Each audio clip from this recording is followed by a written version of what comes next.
Hello and welcome to Foreign Policy Focus. This is episode 104 and I am the show's host, Kyle. Gonna tackle a lot of news stories in today's show. For those of you who want to stay informed about foreign policy, I think this is a place to be. If you would like to share the show, please go to libertarianinstitute.org and the show's on the homepage on the right hand side.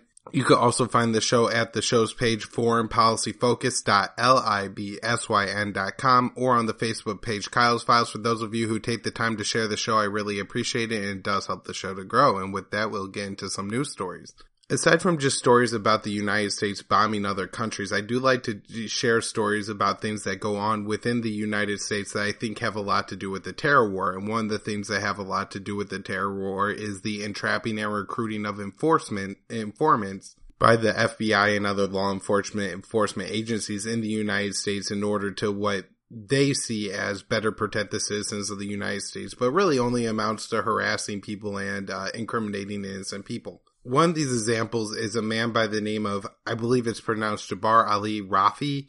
Mr. Rafi was a, not young man, but a middle-aged man, I guess, when the FBI approached him to be some kind of informant in an operation. The man is half Caucasian, half Jordanian.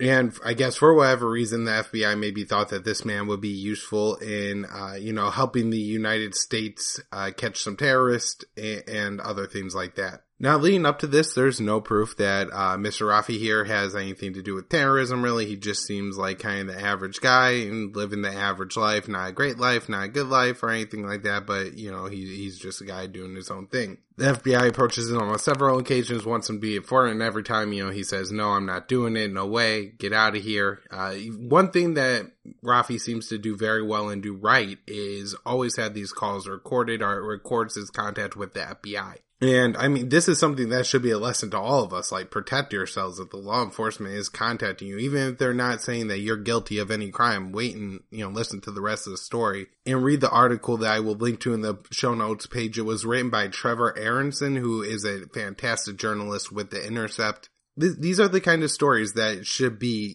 running on Fox and CNN and all the mainstream news outlets should be talking about this every day. Because what happens is the FBI starts to follow Mr. Rafi around and search his house and look into all of his computer. You really just get into all of his business. And this makes the man paranoid, and rightfully so. I don't think anybody in this country or anywhere in the world wants to constantly be looking over their shoulders waiting for law enforcement to find a reason to lock you up in a box for years and years. Unfortunately, that is exactly what this man had to go through. At one point, he became so paranoid because he actually knew that the FBI was following him around and monitoring his movements. He found GPS units in his vehicle. And so he started yelling at people who were driving behind him in traffic, I guess, paranoid that anybody was the FBI. And I'm sure that some of these, people he yelled at were actually agents of the FBI, but some are probably just regular people who happened to be caught up in kind of, his line of anger there. Eventually, the FBI gets him on what are a couple counts of some trumped up charges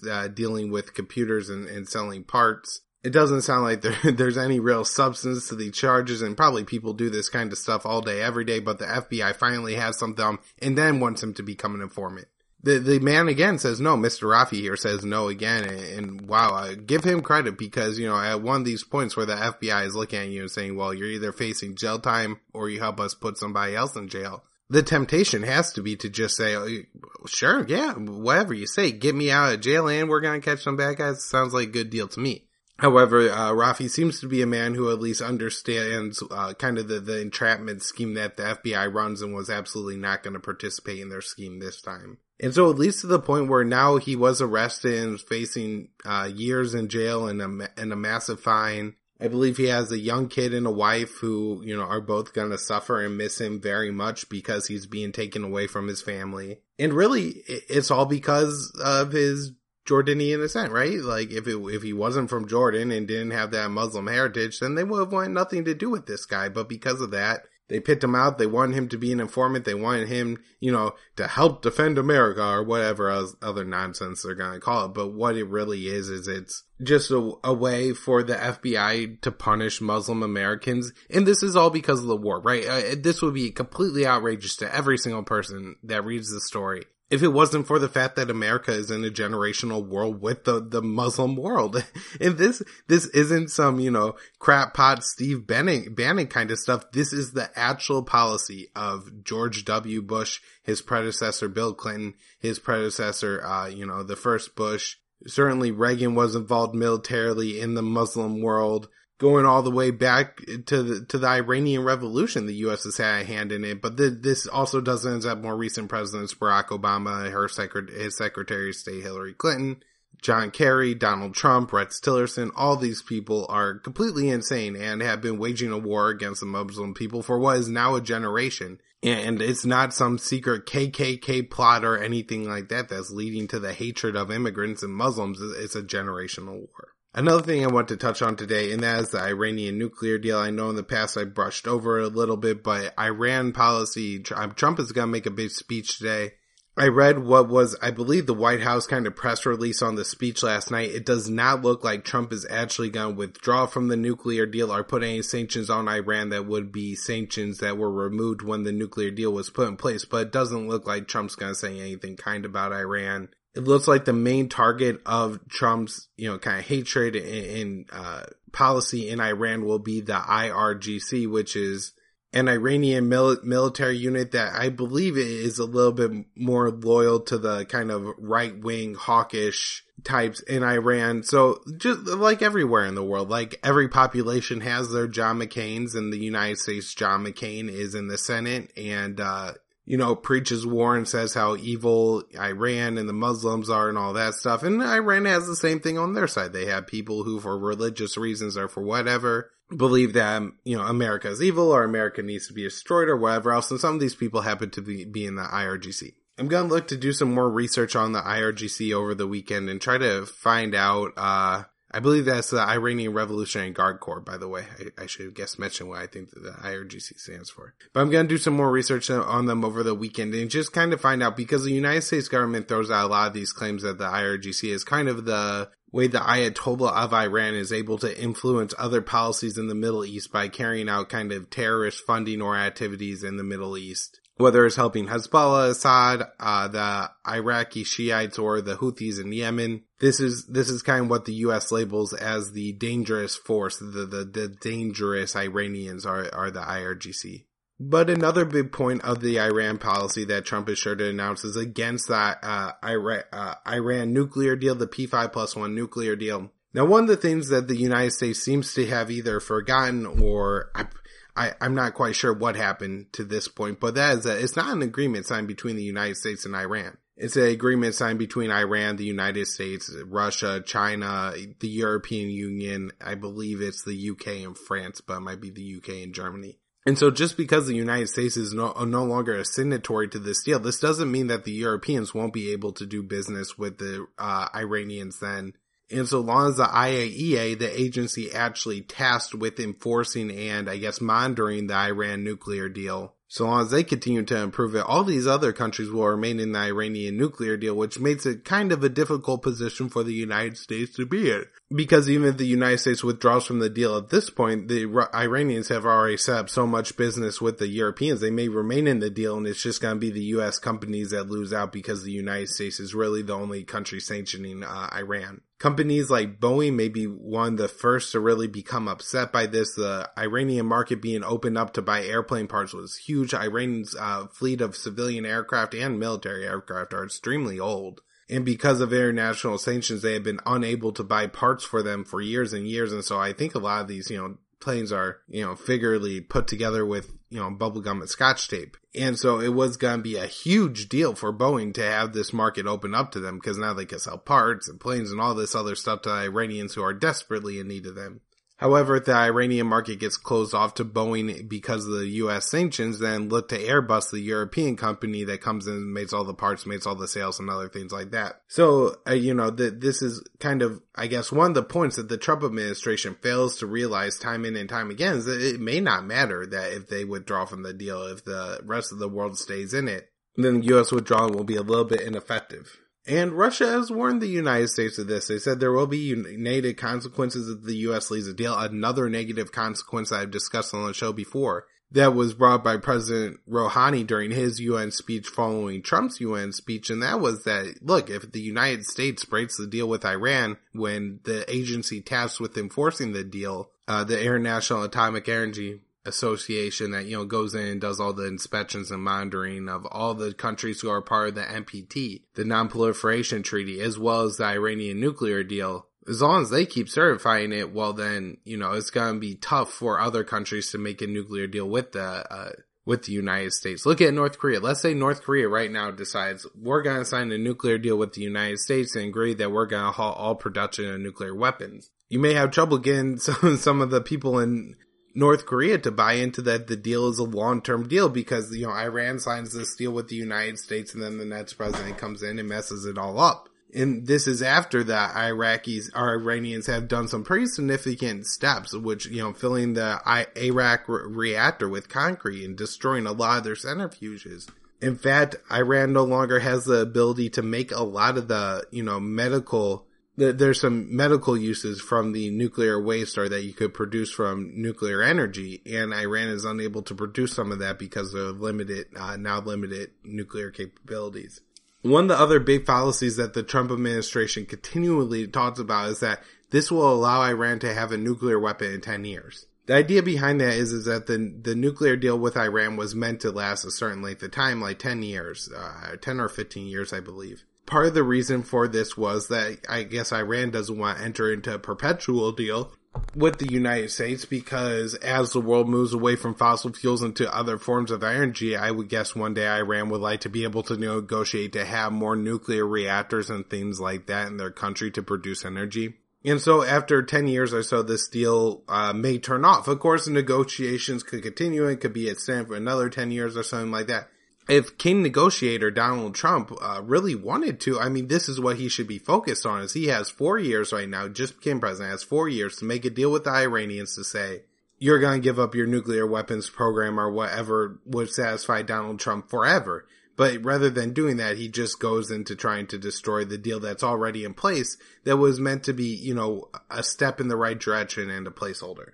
The other part of it is that even if Iran leaves this deal, or if this deal expires, Iran is still a member of the NPT, the Non-Proliferation Treaty, which is an agreement between countries who have nuclear weapons and do not, that agrees that the countries who do have nuclear weapons will not share the information to make nuclear weapons with other countries, and the countries that don't have nuclear weapons won't pursue that technology. I believe in exchange, the countries who did have more advanced nuclear programs were supposed to share some of that, nuclear energy information with other countries. Now, Iran, at least as to my knowledge, and at the very least since 2003, has never found to be in violation of the NPT in any way whatsoever.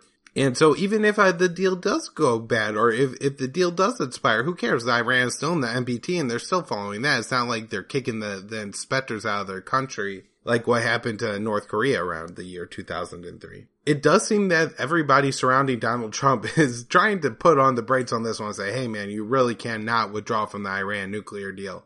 I know for a fact that, I have heard Mattis, Tillerson, Chairman of the Joint Chiefs of Staff Dunford, and Kelly all say that Iran is operating within the nuclear deal, that the United States should stay in the nuclear deal, and kind of certifying that the nuclear deal is good. Some of the more hawkish people they're all hawkish, but folks like Nikki Haley and the administration have been really pushing for the United States to lead the deal. Moving on to Afghanistan, where we have some interesting stories. We have the Pakistanis apparently trying to build a border wall between Afghanistan and Pakistan. This was the Durand line that divides Afghanistan and Pakistan that was drawn on the map by the British in, I think, 1890 something. So, this line is older than anybody living today, and a lot of the people in the region have never cared about it their entire lives and are kind of confused as to why a fence is going up here. Apparently some tribal leaders in the area are trying to make sure everybody's on the right side of the fence, because some of these places, I guess, are going kind of right past villages and through villages. It's really a shame. I think a lot of people in these more rural areas of Afghanistan and Pakistan likely don't have passports, so if the fence does go up, it'll make it very difficult for them to pass through. I haven't heard any official statement from the Pakistani government, but I'm guessing this is a move to appease Trump, right? You're going to get the wall and you're going to get Pakistan saying, look, we built a wall to stop terrorism. We have the Red Cross withdrawing from some areas of northern Afghanistan because of attacks by militias, and we have the United States replacing Russian helicopters with American helicopters for the Afghani Air Force. This has been a move long coming. I think partly it's because of sanctions against Russia make it very difficult for the U.S. to buy helicopters from Russia to give to Afghanistan.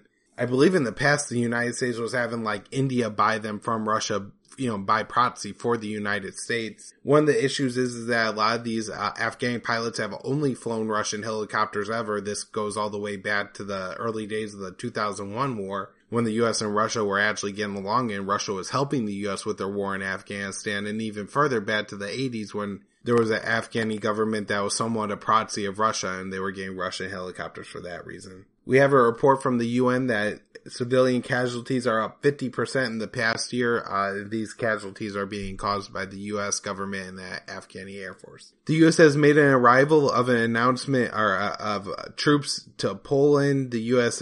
continuing with the NATO buildup in East Europe has moved these troops within 100 miles of the Russian border. The United States is moving a second aircraft carrier towards the Korean Peninsula. I believe the Nimbus is already there, and then the USS Theodore Roosevelt will be joining. The Roosevelt is, I guess, known as the big stick, kind of, speak softly, but carry a big stick. And it's kind of crazy that that ship is being used as a show of force, which is speaking loudly.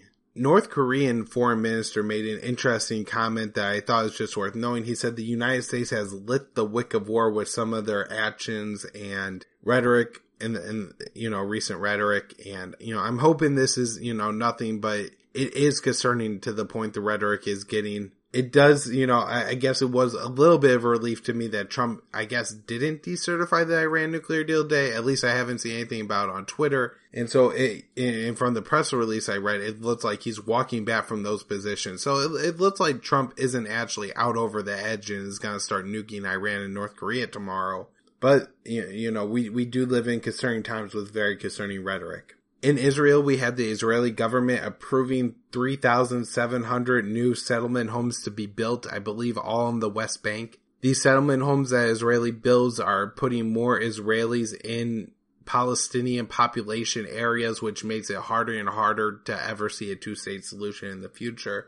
In northeastern Syria, we have ISIS carrying out a coordinated 3-car suicide bomb attack, killing up to 50 civilians. In Spain, we have the Spanish government yesterday, I believe, giving Catalonia an 8-day ultimatum to either give up the independence effort or face invasion.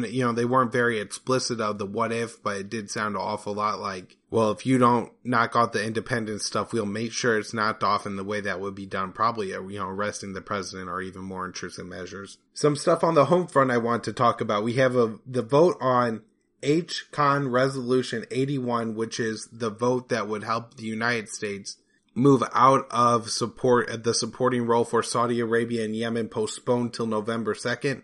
I believe the postponement was actually good news and not bad news, and we now have 27 co-sponsors to that bill, so maybe a little bit of help. For those of you out there who can, please contact your congressman in some way to let them, know, hey, you really need a vote for this resolution. I know it's a huge pain. I went to send my congressman a message. First of all, I went on her website, and there is not a single mention really of foreign policy other than like domestic security on her entire page. Now, how a congressman who's going to vote for a budget and approve a $1 trillion defense budget isn't going to have anything about that in her platform at all. It makes absolutely no sense to me. And then I went to send her an email, and I can only send a very short message, so I'm guessing I have to make a call. Also, I don't want to end up on another congressman's email list. Man, they hardly ever read your messages and send you awful emails. We have half the Pentagon's budget being spent on contractors. So the $600 billion allotted to the Pentagon last year, over $300 billion actually was spent on contractors, with the weapons makers, Lockheed Martin, Raytheon, Boeing, and a few others taking in the bulk of the money, but also some healthcare providers taking in large chunks as well. I'll link to this interview in the show notes page, but was Ron Paul and Robert Perry on the kind of the state of journalism in the United States. They talked a lot about the Russiagate thing, and one of the interesting points that Robert Perry made was that a lot of times what seems to be happening in Russiagate is this. We'll have somebody saying, well, maybe the Russians use this thing to do this thing, which led to this thing. And then somebody in the mainstream media on CNN or MSNBC will read it as the Russians did this thing that caused this thing, and then Hillary Clinton lost the election, when really that's not the case. The person was speculating originally, and then you reported it as fact, and that's a real problem. And so, I mean, this Russiagate thing has reached a level of complete hysteria. I am not sure if you guys are tired of hearing about it. If you're not and, want to hear the latest myths debunked,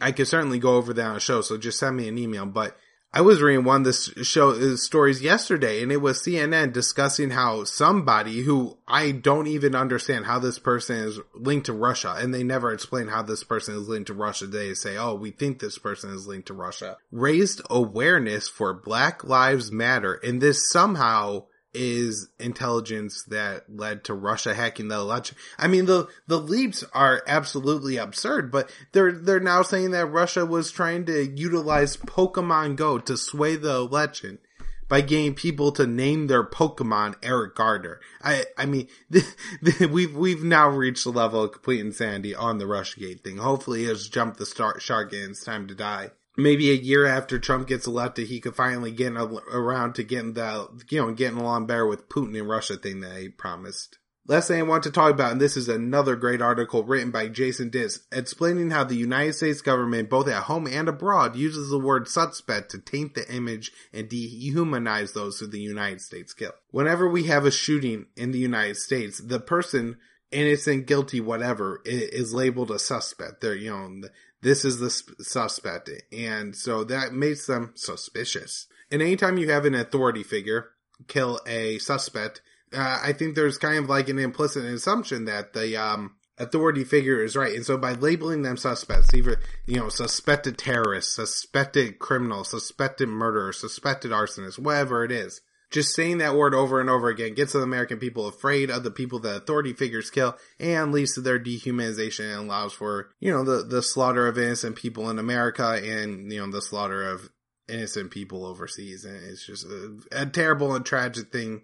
And so we must start to demand that the media uses the right words like person. This is a person because they're not guilty of any crime. They're certainly not guilty of any crime. They haven't been convicted of any crime. I was watching a video yesterday of some cops who stopped a man, and, they're taking off the man's backpack and they bolts away from the cops, right? And you could say, well, that's a stupid thing to do. And obviously it was because the cops shot him and killed him as he fled, but he wasn't guilty of anything. He had never been convicted of a crime, or at least not of any crime at that time. He was killed and, is labeled a suspect, and, well, suspects are probably guilty, especially when they're shot by police. So there we go. All right, guys, that'll wrap up my show for today. I would really appreciate everybody subscribes to the show on iTunes and leaves me a rating and review there. Also go to libertarianinstitute.org. Find the show on the homepage and then share it on Facebook, Twitter, and wherever else. You can also find the show at foreignpolicyfocus.libsyn.com or at the Facebook page Kyle's Files. My personal website is kylesfilesblog.com and my Twitter is at KYAAALE. Thanks, everybody. Be back next week.